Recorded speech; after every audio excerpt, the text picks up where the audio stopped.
Spinoza, cuerpo, pensamiento y totalidad.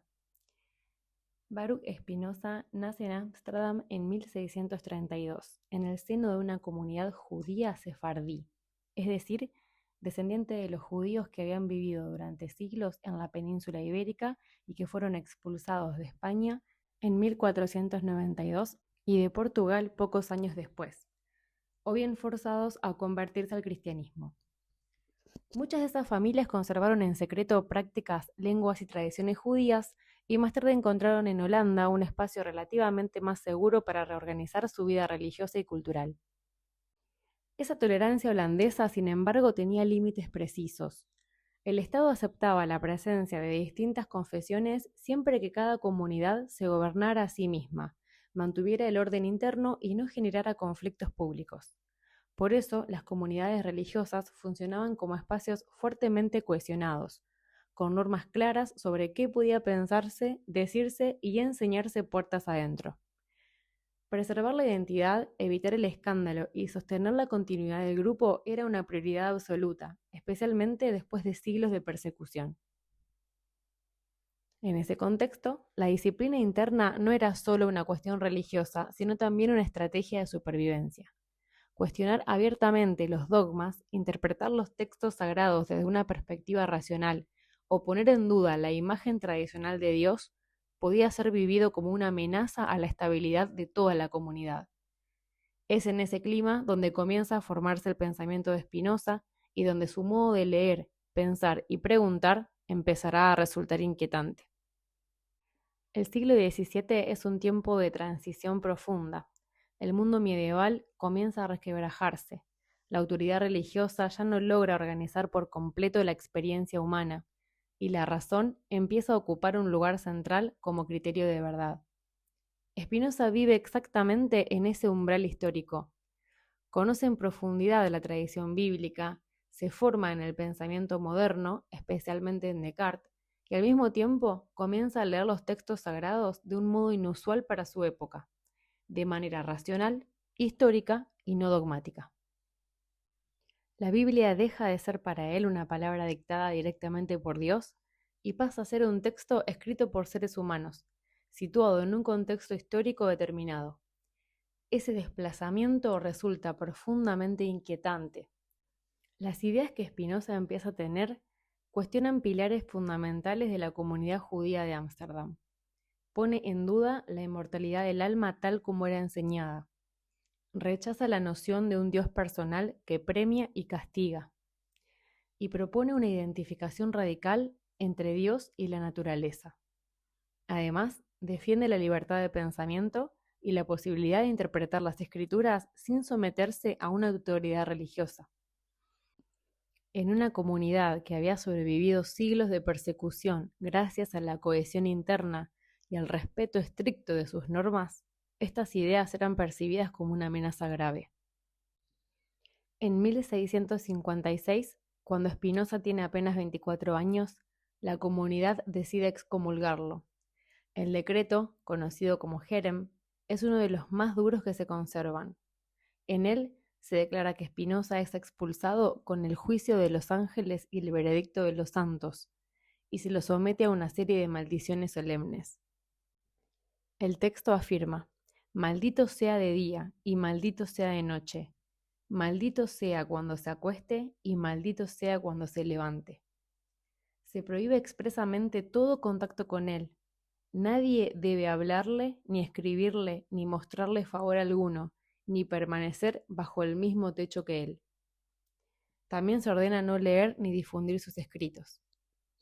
No se trata solo de una sanción religiosa. El Jerem implica una expulsión social total. Spinoza queda fuera de la comunidad, sin red de apoyo, sin posibilidad de enseñar, comerciar o vincularse con quienes habían sido su mundo hasta entonces. No hay registros de que haya intentado retractarse ni pedir perdón. Acepta la exclusión y elige retirarse de la vida comunitaria, llevando desde entonces una existencia austera, silenciosa y extremadamente prudente. Hay razones para pensar que Spinoza comprendía muy bien el peso de esa decisión. En su juventud había sido testigo del destino de Uriel da Costa, otro pensador judío que tras cuestionar los dogmas religiosos fue excomulgado, luego readmitido a costa de una humillación pública extrema, y finalmente terminó quitándose la vida. Ese antecedente vuelve comprensible la actitud de Spinoza: no exponerse, no polemizar de manera frontal, escribir con cuidado y evitar toda confrontación innecesaria. No es casual que, según se cuenta, mandara a coser en su capa la palabra latina caute, que significa con cautela.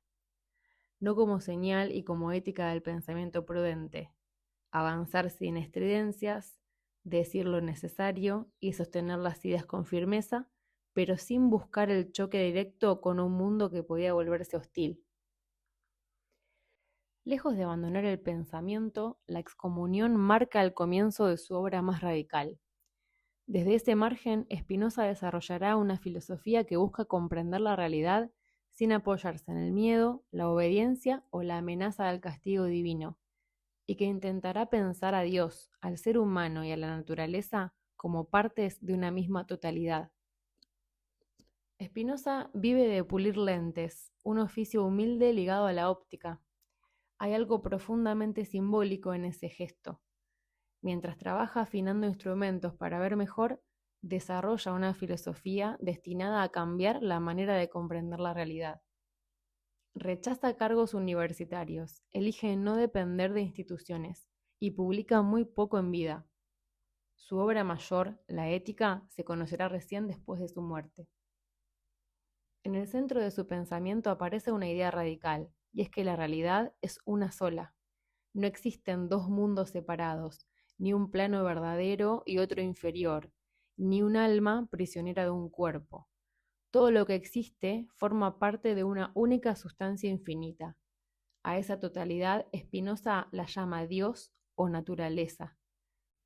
No se trata de un Dios personal, con voluntad, intenciones o emociones humanas.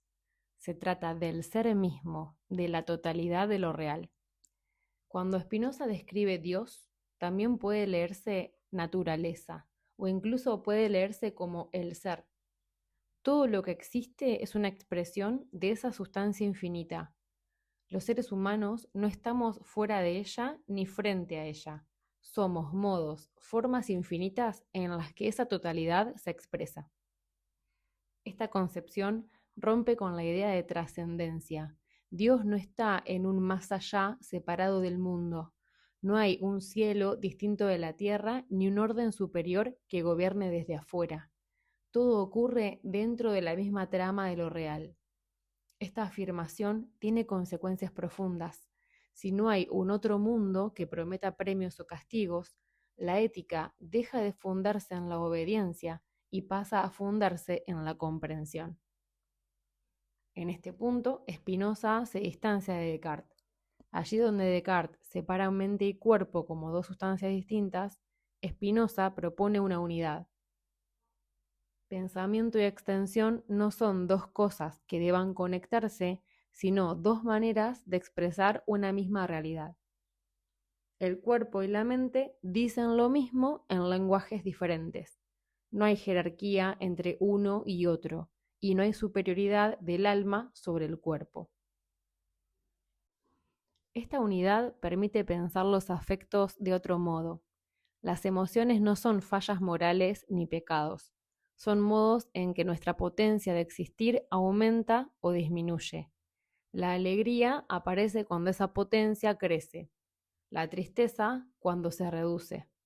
El amor es una forma de alegría vinculada a una causa externa.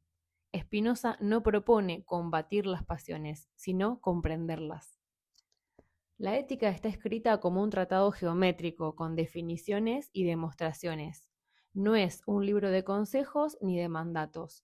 Es un intento de comprender la vida humana con el mismo rigor con el que se estudia la naturaleza. En esa apuesta hay grandeza y hay riesgo. Spinoza confía profundamente en la razón, en su capacidad de comprender el todo. Más tarde la filosofía mostrará los límites de esa confianza, pero el gesto permanece.